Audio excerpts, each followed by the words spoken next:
In this video, we will learn how to install Netbeans Apache in Windows 10. So let's begin. To download Netbeans Apache on Windows 10, just go and open your browser. We need to first download the Apache, Netbeans Apache, and here search in for Netbeans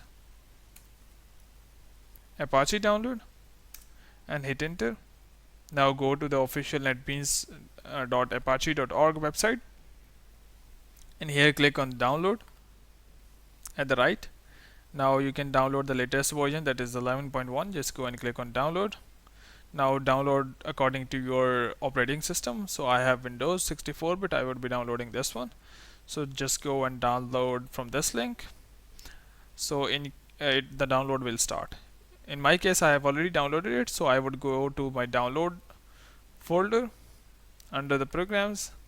So here we have the Apache Netbeans 11.1. Just go and open it.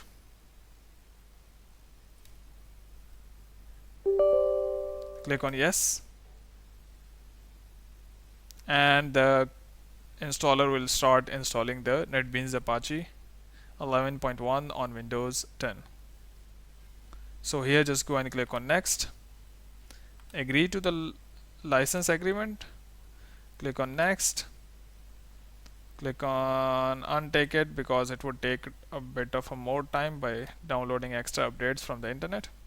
In case if you want to download and install Java JDK before installing the Netbeans, I would paste the link in the description, so you can just go and click on that link and you will be on a new video where you will learn how to download and install Java JDK and add path in Windows 10. So I will be back when the installation of this Netbeans has completed. So the installation has completed. Just go and click on finish, and if you want to check out the program, just go to your desktop and there would be a shortcut, open it, and obviously it would take a bit of a time to open. So here it is. So hope by following these steps you would be able to install the Apache Netbeans 11.1. So hope it would help you, but before you go, please like, subscribe and share. Thank you.